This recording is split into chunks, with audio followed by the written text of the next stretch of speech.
Today, I'm speaking with Yann-Edern Gillet.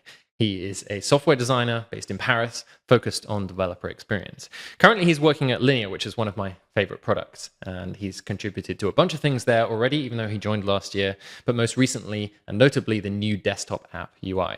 Previously, he's worked at Specify, and he's the creator of the Styles to Variable Figma plugin, among many, many other things, which we get into.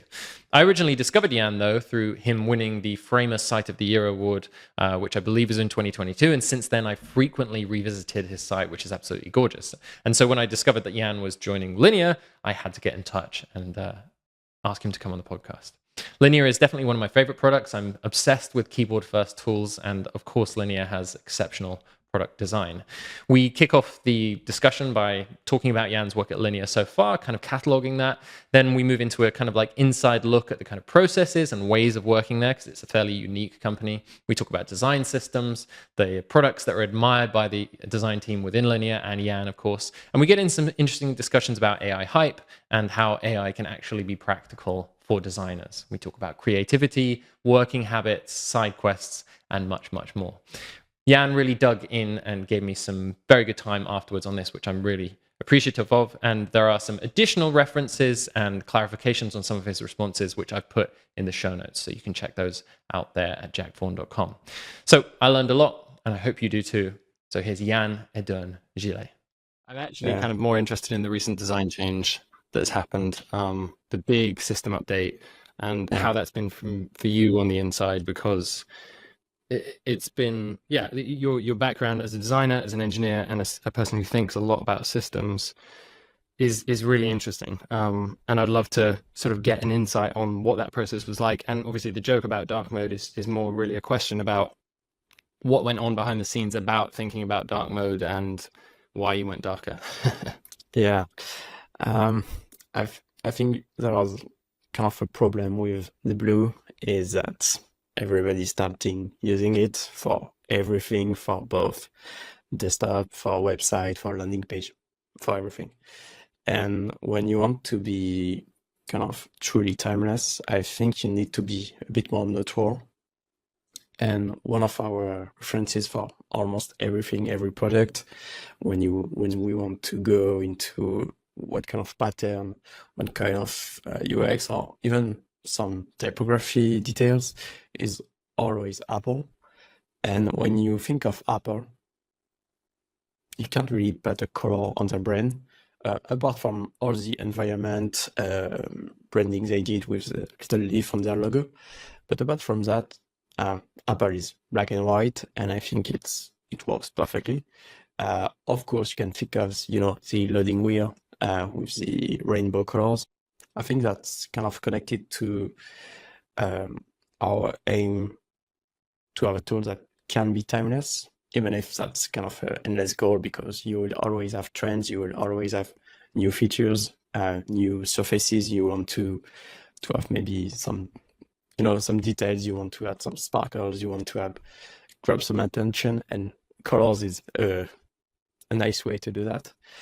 But yeah, that was basically our goal. More for dark mode, because our light mode is pretty neutral. It's kind of a clay with some surfaces that are a bit lighter, just to have a difference between the background and the foreground. But yeah, that was the initial goal, be more timeless. Yeah, and you mentioned also the word differentiation as well. Like it's strikingly different now, and it's almost a meme now on X, just how many copies there are of Linear, both in terms of the approach to a product, but primarily a landing page. I'm interested in, as an insider in Linear, why you think that has been copied so much and why it was so successful, because I get it in my gut, but I've never been able to theorize why it's been so much of the sort of the theme of the last sort of 2 years of websites. Yeah. I mean, Linear is not the first brand to be copied. Let's be honest. Sure. Stripe is probably the well-known example as well. Again, Apple. I can think of many companies. I think that has been inspiring. Sometimes copied. Sometimes you there's a whole spectrum about how far you've been inspired. Yeah, I mean, people behind Linear are inspiring by what they did before Linear, what they are actually doing. And I think this is just representative of how much craft the team is putting behind both large project and details. And as a result, yes, one element, the blue, and what the different effects we put on the website and on our products have been inspiring for others, and we are really happy about that. But at the same time, we need to move on and set a new direction for ourselves. Mm-hmm. Was it a total overhaul of the design system like that? I think that's, or was it sort of more parts of the product? It was mainly about the Chrome of the app. So when you look at the app before and after, what you will immediately see apart from the film, of course, is the sidebar and the wall navigation on top, kind of the inverted L that Gary mentioned in his article. That was the main element of focus for this project. We also added interdisplay for main headings to add another level of refinement because it has interesting details compared to Inter. Yeah, nice. It looks great. I'm absolutely loving it. I want to switch to ask you a little bit more about your role at Linear, just design at Linear. Obviously, that's like a really differentiating factor of Linear and the work there. How did you get the role there? Like, how did you get in touch with them? Did they get in touch with you? And this is like 2023, right? Yeah. I joined the team in December 2023. So I basically went on their website, go into the careers page, and I think the whole process took about maybe 3 weeks from start to finish, from the screening call to the work trial. Linear do kind of like work trials, right, where you're paid for a certain amount of time to work there. What was the project that you were working on as part of that trial?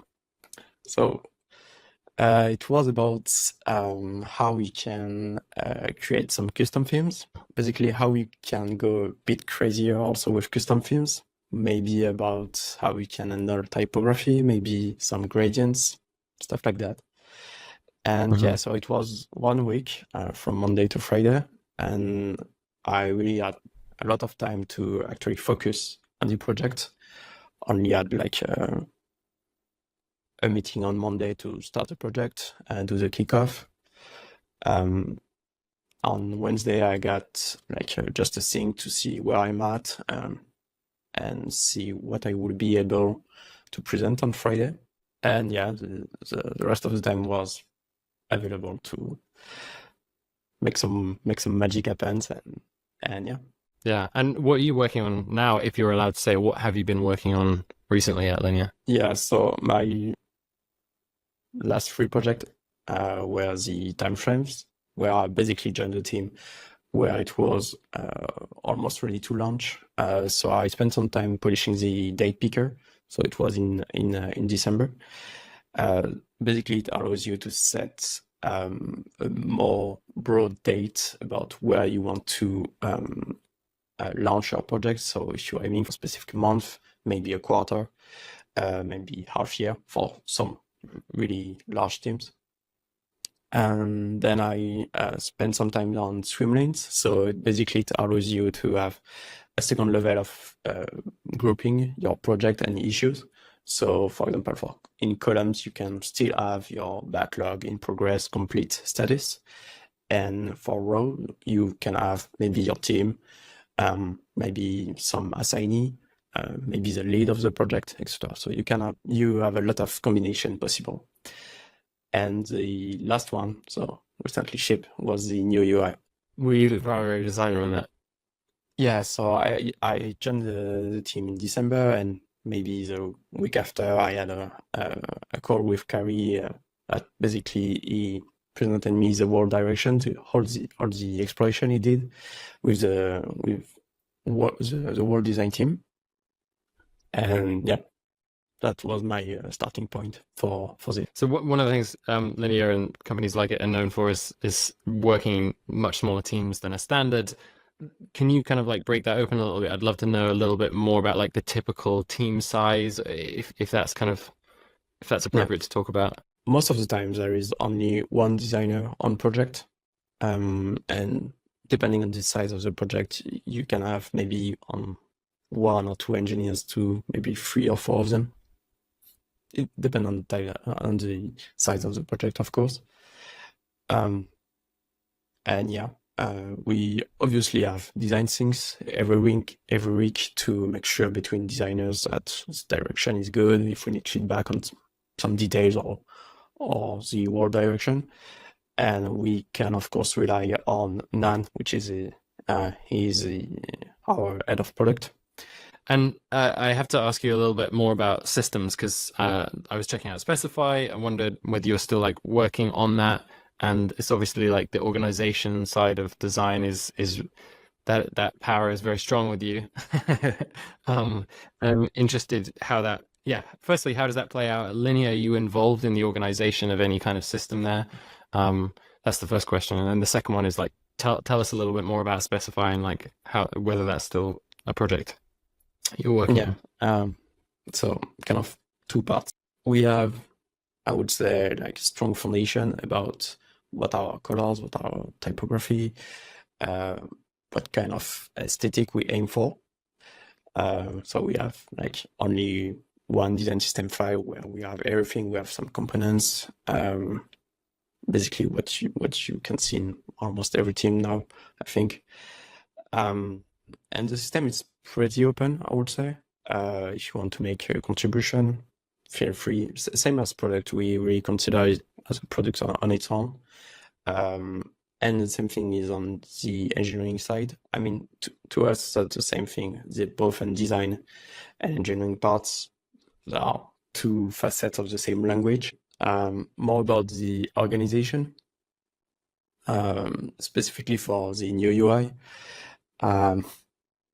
Just to make things a bit more fast to accomplish, we transferred all our styles to variables, because you can really easily have different modes. And so if you want to switch between light, dark, or more interestingly, the previous dark theme and the new dark theme, that could be really interesting. And also see the comparison with the old kind of magic blue theme.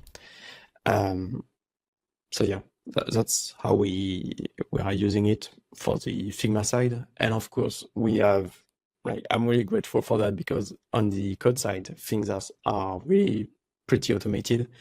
That's the work of Andreas. He's an engineer on Linear for the past maybe 4 years, I think.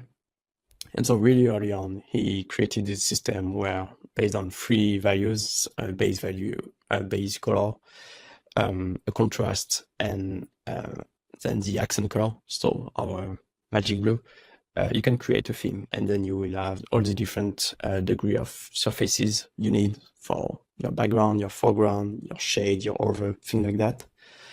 And so it was really easy to make some iteration on the theming because of that. And then you just replicate these changes inside Figma. That's really interesting. Yeah.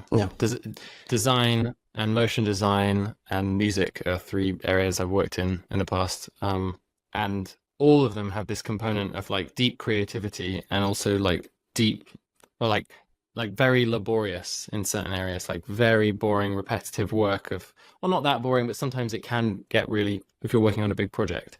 That sounds like one of those perfect tools that allows you to sort of just like move faster, keep your creativity focused on the right thing that's actually going to move things forward. It's a sort of a general question I was going to get to later about the role of like how design tools are developing, and where we see AI impacting designers.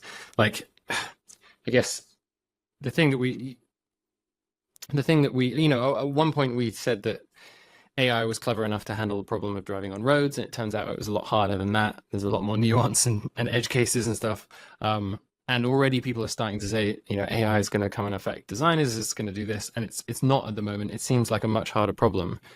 I don't really have the right question here. I maybe might ask you, like, what do you think the right questions are to be asking about, like, how AI is going to affect the role of a designer, whether it's graphic or a product designer? Do you see it being a few years out, us having tools that are really seismic, or do you think this is just like a problem that's much further away to be solved?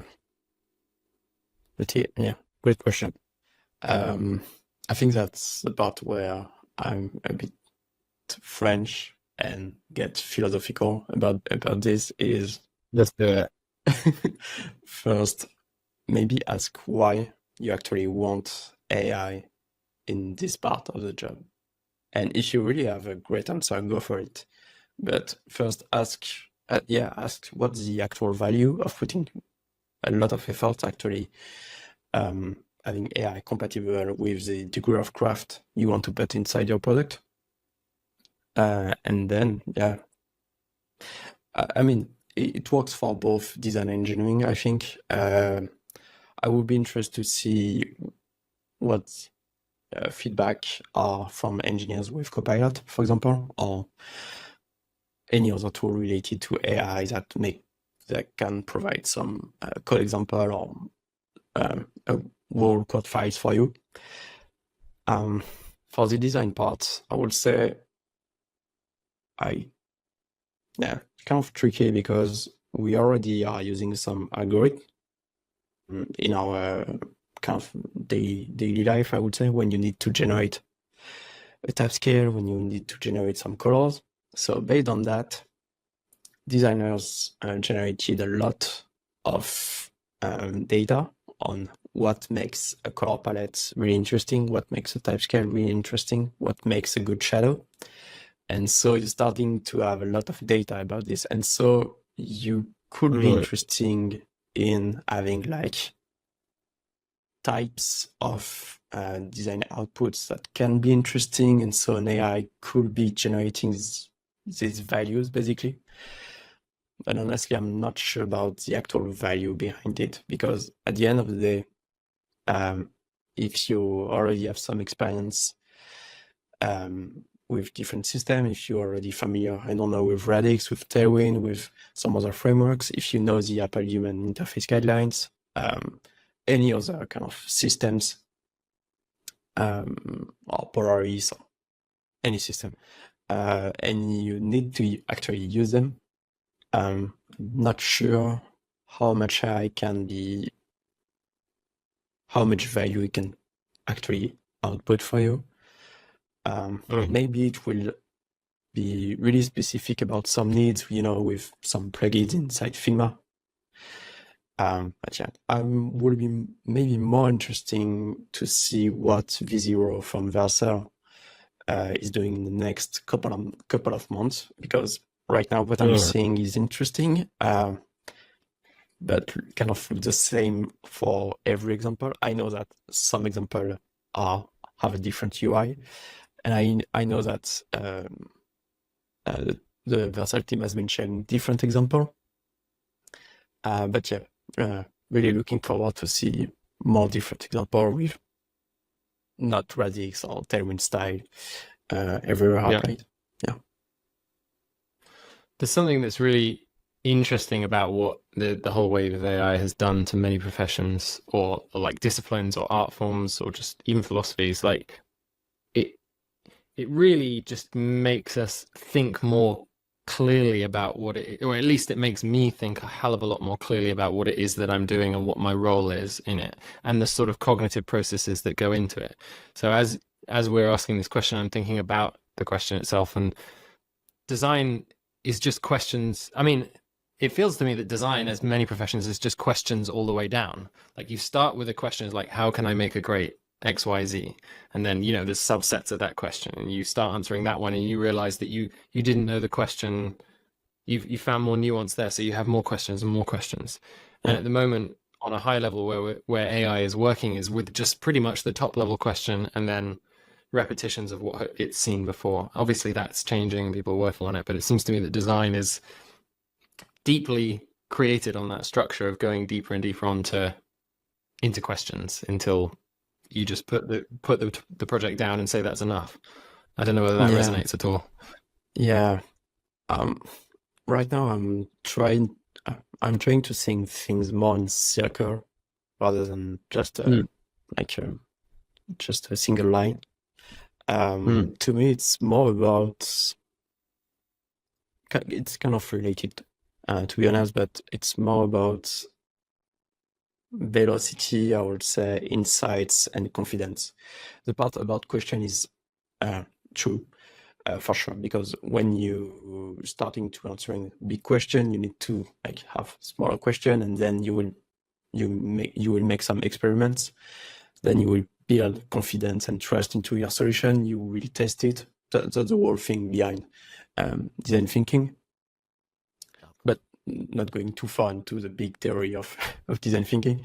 If you actually think about it, if you have some good data, or if you're already working in the industry or in a very precise space, or you already spend some time in the actual tool, you know 2 or 3 stuff about it, and so you have some insight, and then you can start making some experiment.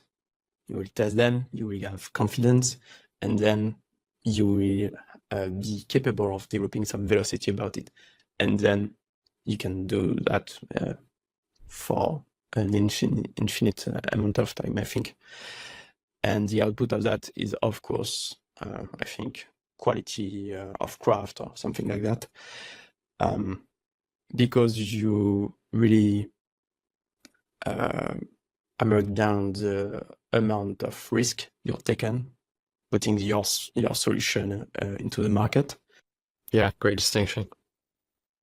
So just finishing up that area of like how tools or AI are helping us, is there an aspect of your work or that you do often that a tool doesn't exist for? Like if I could give you infinite resources to develop exactly the right tool you need to do your work and creativity better, and it would be ready by Monday next week, what would you get someone to build?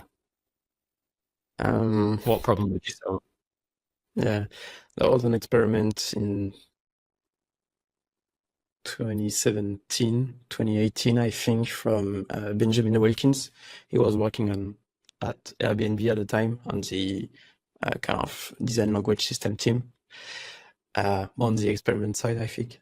And there was this experiment that was probably my starting point into the design system, design ops, design API stuff, was based on article sketching interfaces. It's still accessible on the Airbnb blog, where basically you can draw a shape and then it will actually become code. And I think when you take a look at what V0 is, I think we only change the input of this. We basically, instead of shapes, we have like a sentence or two about what the UI is capable of, but the output is almost the same. In sketching interfaces, the output was React component, I think, or React Native component.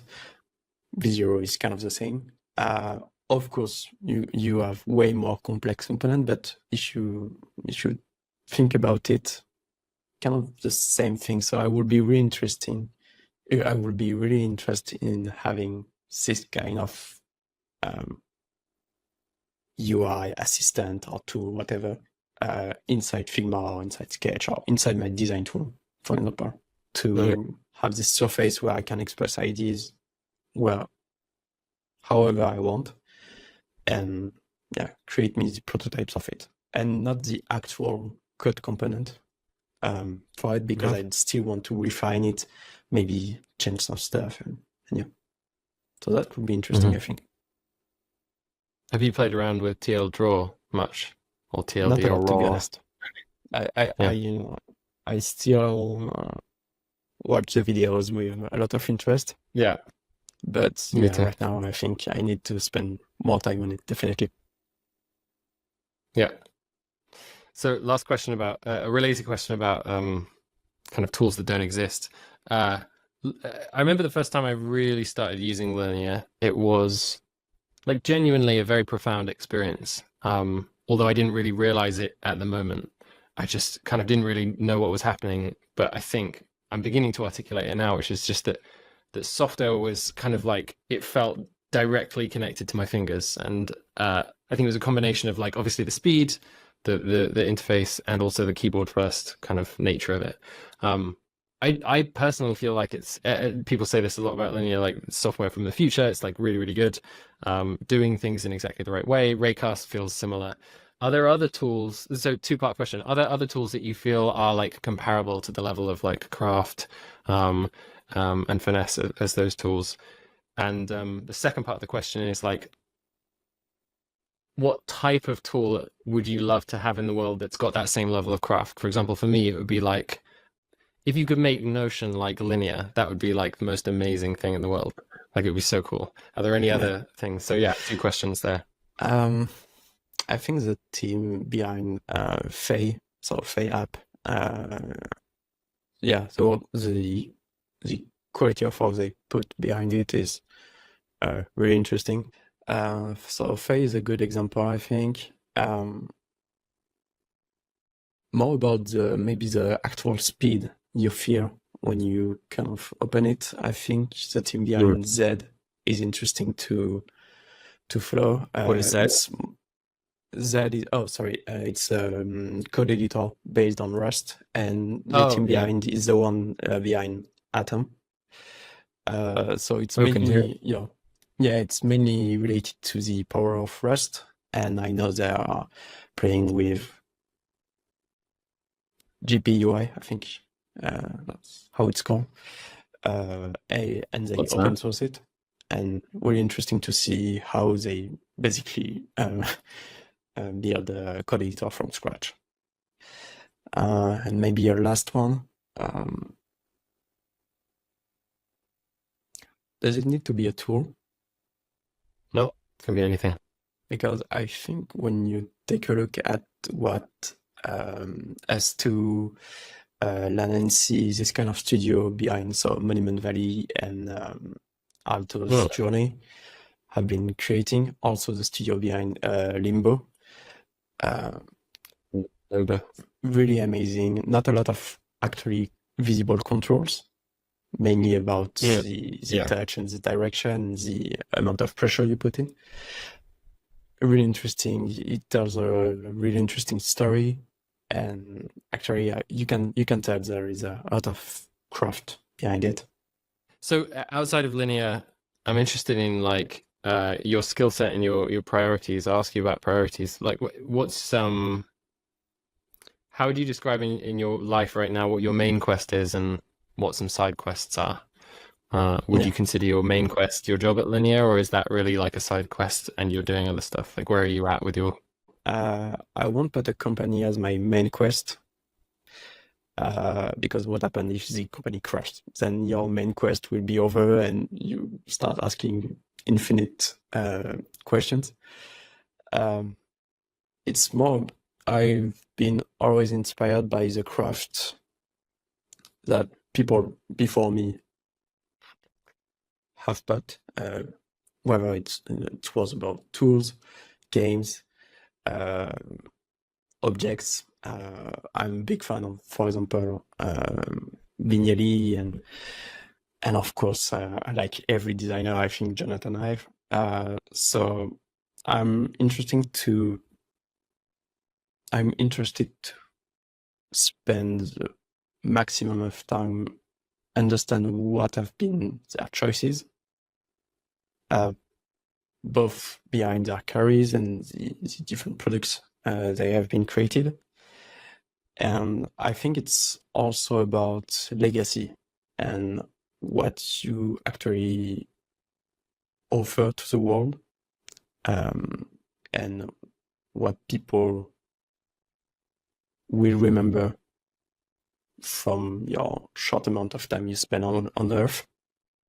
And to me, it's a bit more specific to that. Is more about what these people remember from you, and not about the world population.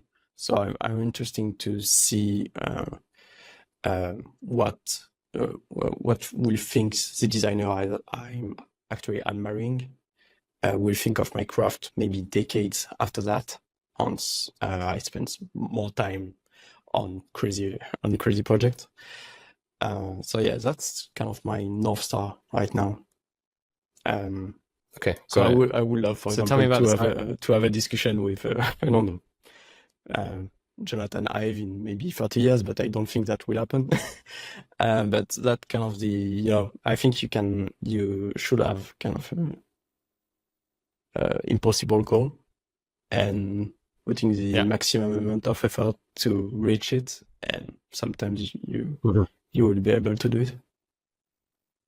And are you clear? Do you have any clarity on, like, let's say that is a goal, and let's say that does lie in your future. Yeah. Do you have any clarity on, like, how you are getting there? Is that simply through having a great portfolio of work that you've done, or is it actually building something extraordinary?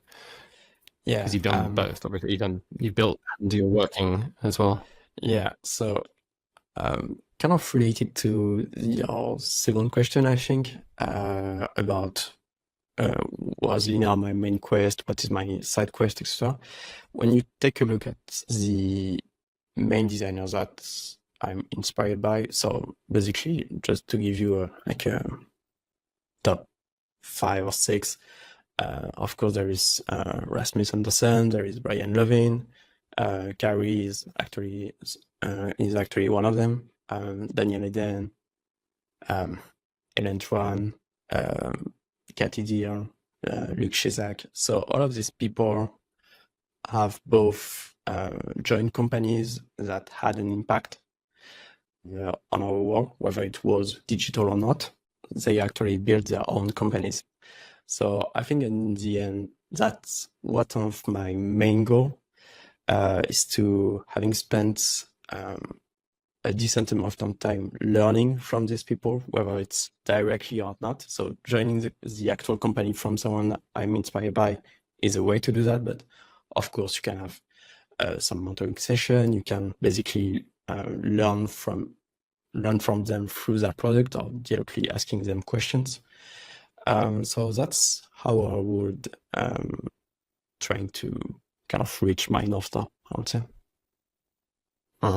Great. Yeah, I remember hearing someone once give some advice to some young entrepreneurs, which was, go get a job at a great company and be paid lots of money to learn what it takes to be a great entrepreneur. Yeah. Don't drop out. Don't drop out of your job and start your own thing without any knowledge and context. And I think both are true. There's no advice that fits everyone, but I think that was a nice antidote to the kind of typical startup advice that we hear every day. That's really interesting to hear.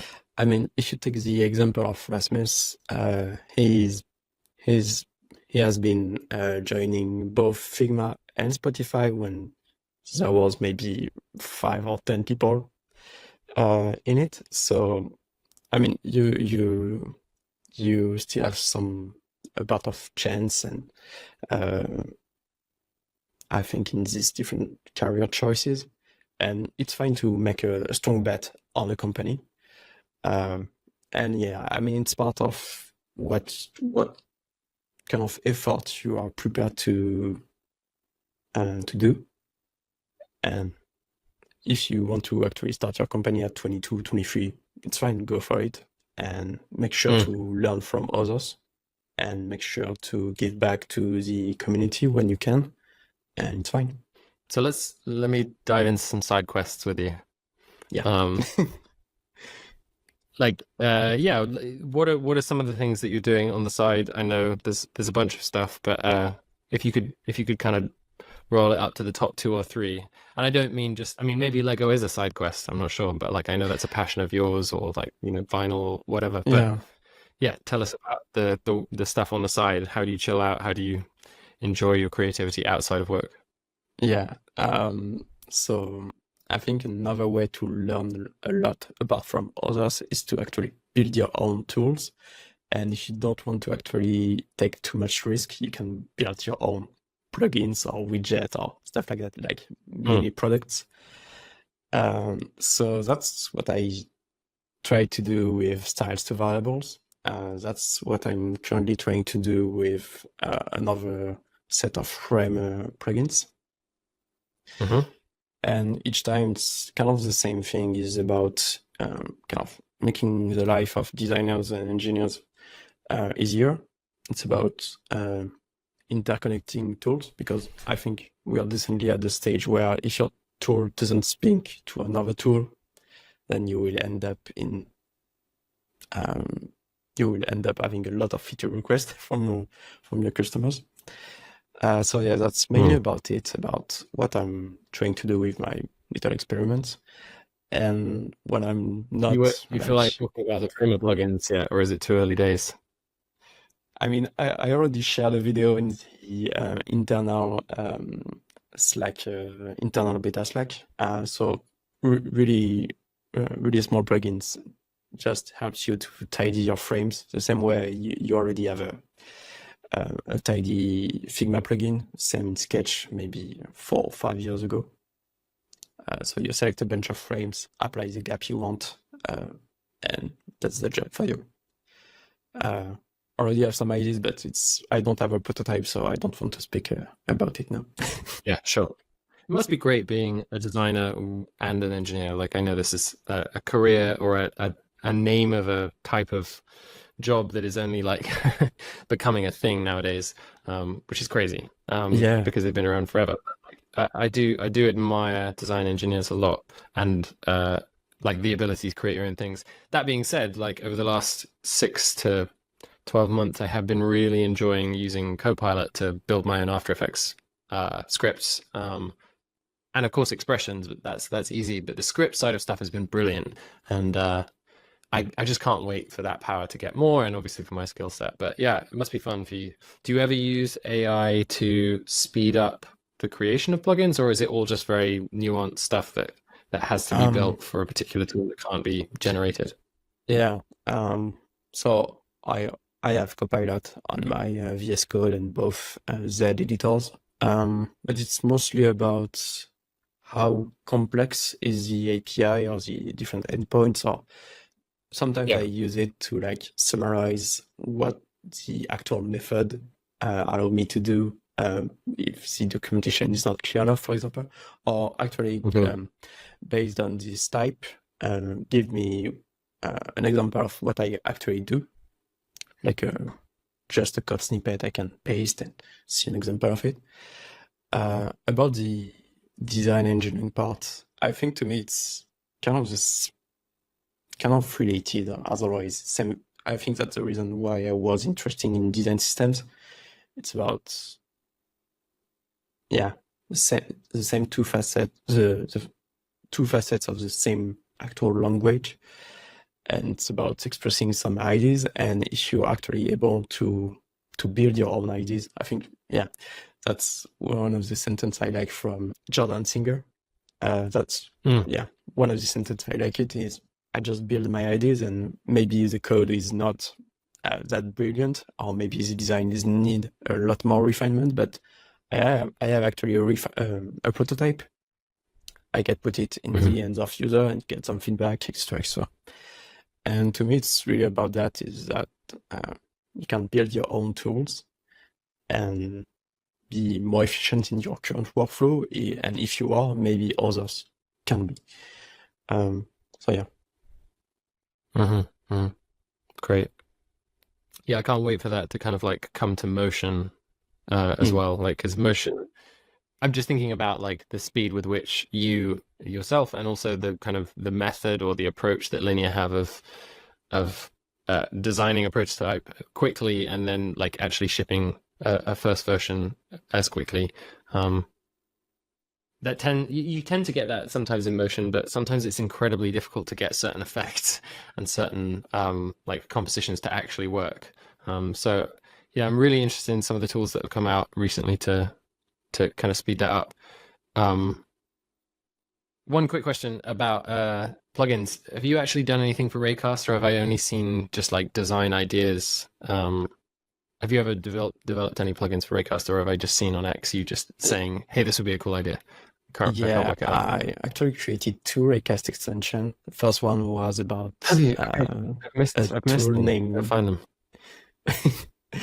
it was about a tool named Gather, which is kind of a digital HQ for remote teams, and basically it was just a command to set you AFK, that shut down your microphone, your camera, and set you as do not disturb. So really, really simple extension. And the other one was for Phasm analytics. And so it was based on what Pedro did. So from Raycast for YouTube subscriber on their own channel. I was inspired by that and just wanted to have, you can have this little counter when they display your, I don't know, Spotify listeners, YouTube subscriber, TikTok or whatever. And so I just wanted to have like a menu bar of how many people are actually on my website. And based on that, I developed some other extension that for aggregation of how many visitors, how many, what's the repartition between browsers, countries, stuff like that. So I know you're not writing much anymore, but I did read some of your blog, and there was some great points on there about like routines, focus, peak performance, and also some stuff that I really resonated with about like the physicality of our working day, or it resonated with something that I've been thinking about a lot recently, is like as someone who works in the digital realm like all the time, every time I kind of like attend to the physicality of my world more, I come back and I'm like more engaged and more regulated.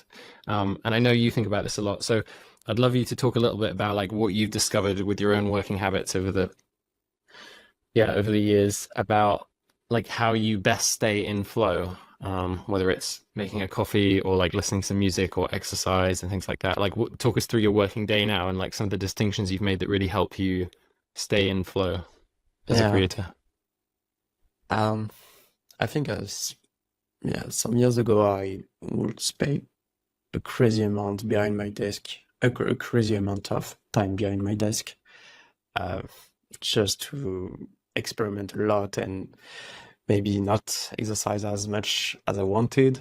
Same for like eating and drinking a lot of water, and having good meals and things like that. Kind of the student bad habits, I think, just because I was passionate about things and I wanted to be better whatever I was doing. But I think the thing with physicality and spending a lot of time behind the desk is that you kind of lose your sense, like your other sense apart from the touch that you do on your mouse, on your keyboard. Of course, your eyes gets really tired after 2 or 3 hour session. And so the thing about, I mentioned Lego and coffee and music. It was more about stimulating my other senses and, of course, stand up, breathe some fresh air and things like that. So that's kind of that's the main thing I'm trying to paying attention right now, is having a good balance between my senses, whether or not it's work or like life or work related. I don't really care. It's more about having a good balance between the 5 of them. And so I try to, stay hydrated and not going to bed too late. I think that does work. I still enjoy my kind of night owl sessions from time to time. When I really want to explore stuff and I'm really passionate about what I'm doing. Doesn't happen all the time, to be honest, but I try to. So what does the rhythm of your day look like? Like rough? Do you get up early? Do you get up late? I would love to have a proper routine where everything is noted down and I just follow it. Yeah. But... No, I mean, I don't think that's a good idea. I think a lot of people, I'm not really asking that. I'm not asking like, what's the recipe for your green smoothie? I'm just asking like, like what's the flow of your day? Do you just stay in all morning and all day and then get out in the afternoon, or do you try and have a break in the middle of the day and stuff? So I think it starts not really in the morning, but more in the night, at what time you go to bed, and that will influence the rest of the next day. And I can't really go to bed at 10 p.m. So for me, it will be probably around midnight, 1 a.m. And so based on that, I mostly woke up at about, I don't know, 8:30 a.m. And then I will probably go through shower, eat breakfast, get some coffee. And then what I did change in the past years was actually doing something first for me, whether it was work related with a quick experiment with Figma, Rive, actually, I don't know, learn another language or Duolingo, or maybe doodle something with a pencil on the iPad.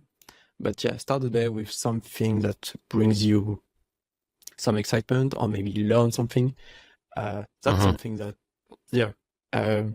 changed a lot of, a lot of how I think about starting your day.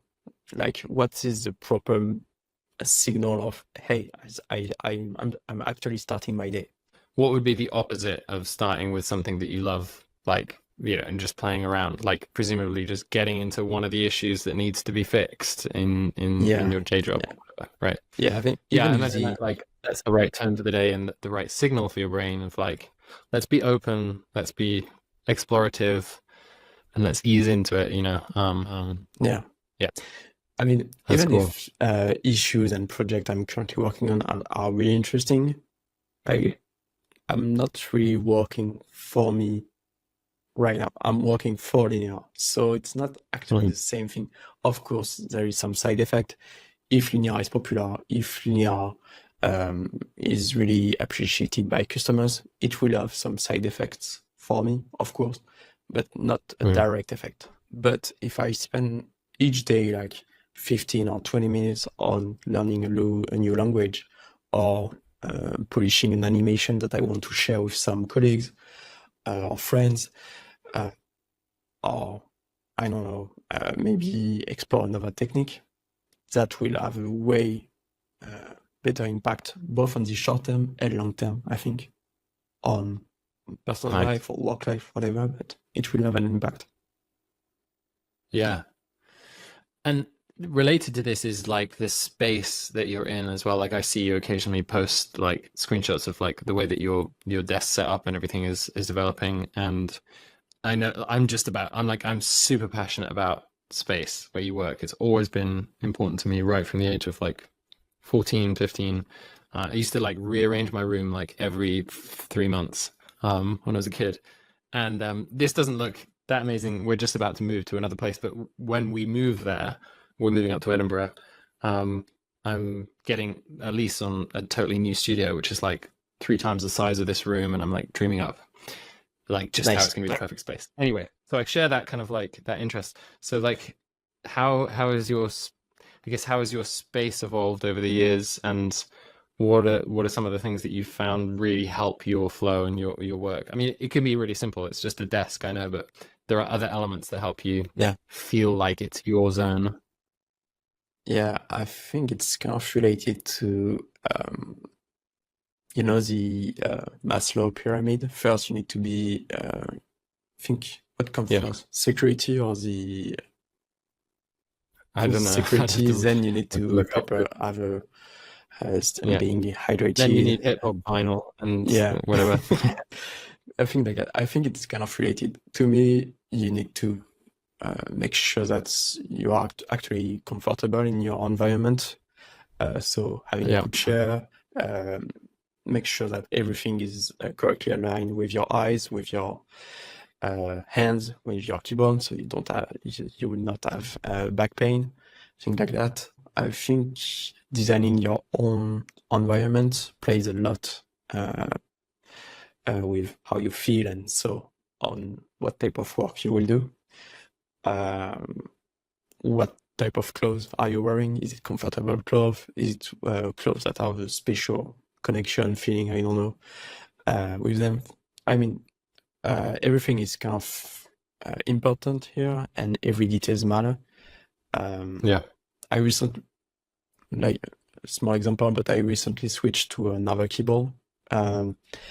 So it's not plastic all around, it's metal. And because you can have the same feeling with the MacBook Pro and Air that are in aluminum.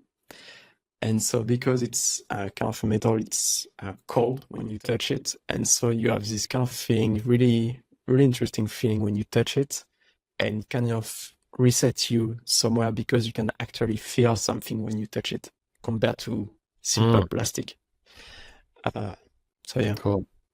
proper lighting. Yeah, I'm using yeah. the Ultimate Hacking keyboard at the moment, which is a stupid name, but like a great keyboard. I've been with you a bit of it. It's super fun. It's really good, but it's not metal. And yeah, I can imagine the metal side of that would be really fun. Yeah. You've also, like, I know your website is, I mean, your website is award-winning. It's phenomenal. It's a great place, but it's also like a really special place.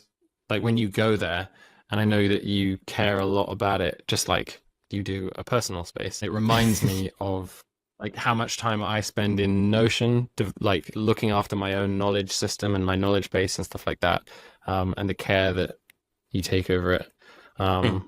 Yeah, just on that note, on the website thing, like, were you expecting to get an award from Framer when you got it, or was it a bit of a surprise? Because it kind of looked like a labor of love, and then I don't want to create a portfolio because it's not only about the work that I've been creating, whether it's my own work for companies or for me. It's really like my personal space on the internet, and I even end up giving it a name, which is Thunderstorm, because I really want to consider it as my playground when I can experiment, of course, with or without code, with animation, stuff like that. But at the beginning, you can see the previous version, like the first version on the Web Archive or Wayback Machine. It was about learning new technique and new technology. So at first, I started with 2D illustration that I did in Illustrator with some basic vanilla HTML, CSS, and JS. Then I went to SVG animation, so I polished a bit my little cities that I had. Then it got me into like experimenting with Cinema 4D 3D models. So I was able to turn my 2D city into a 3D one. And so I always coded it, and then I switched to Vue, Next, and JSAP because I wanted to put more animation on it, making like a weird thing when you can really interact with it, have some effects and stuff like that. And then I think the thing with Framer, I think, is that what I've seen with Framer X when they were at this stage was possibility to use code component inside kind of a design canvas. And so because it was React behind, I was really interested just to see it. And because you are actually capable of doing code components, I think it make a really interesting candidates as my next challenge, like the next version of my personal website. Maybe the next version will be only on like Next, React, maybe some live blocks. I still have some ideas I want to explore. And about the award, no, I can't say that this is something I was waiting for. Honestly, I use it more as a deadline. So the submission form was on December 2022. And I started working on it maybe on October, and I just wanted a new website, have more page, more effect, things like that. And so that was kind of my deadline. I want to submit it. I will submit it whether or not I have my new pages, and yeah, that's more like a side effect. Yeah, I mean, you articulated an answer to a question I couldn't ask, which is great.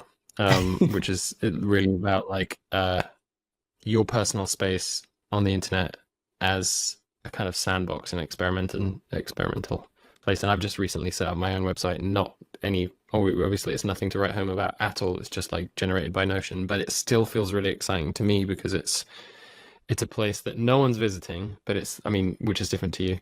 But it's a place where I can experiment and present my stuff and like explore. And it's just my zone, my rules, a bit like what we were saying about our rooms, like when we're working. And that's so important, like to have that space, I think. Yeah, and I think that's actually better than 99% of people that don't actually have a website. And so you actually spend a lot of time polishing maybe the amount of copy you put in and how you present what you are actually doing. And yeah, that's actually a good starting point, because most of people will never start actually to either starting to build their website or even press the publish button. So I think that's great. Yeah. I'm interested, like because it is kind of play when you're doing it on your own project and your own website, right? Does it feel like play to you when you're designing your own website? Depend on what I'm working on, to be honest. Sometimes overall. Overall, does it feel like definitely because and does that feel different to the way that you might work on a project for Linear? Yeah, because the medium is different, and also because the goal is different. Like nobody can really buy my website or have a piece of it. That's more about another way of asking what I want to express. What I'm trying to get to is like the zone that you're in when you're working on your own projects versus the zone when you're working on someone else's projects, when there are other people involved. Like, do you notice a different place you go to in your brain and a kind of level of pressure, or is it kind of all the same thing? Like, does it feel the same? When I'm working on more personal project, like I'm the only one working on it, I try sometimes to put more constraints. And I think that's actually the thing behind creativity, is that if you don't put actually constraints on it, you will never ship it. So time is interesting. Technical constraints also are part of it. And sometimes you need to like just share it with some friends and get insights on what you can improve. Because if you like spend all the time you want on it, you will always find some areas that need improvement.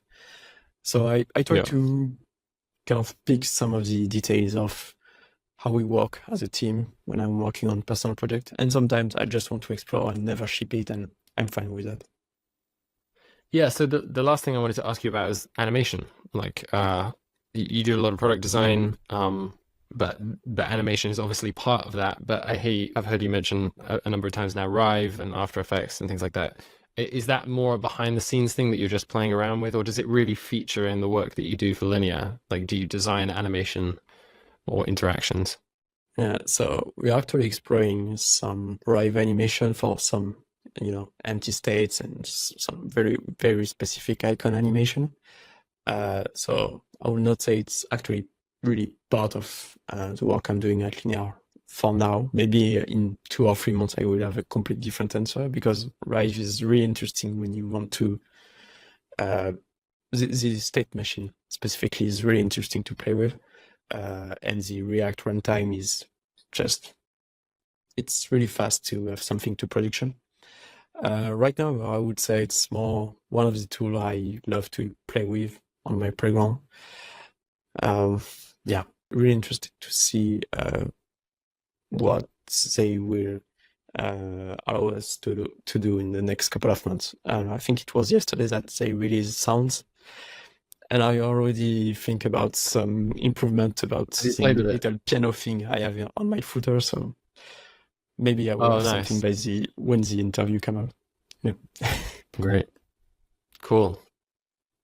Well, yeah, thanks so much for taking the time. I know we got to wrap up, but I really appreciate it. Love your work, and it's been really interesting to diving into these topics and getting a little more insight on the inside of Linear and also your approach to design. Thanks so much. Thanks for having me. Yeah, thanks.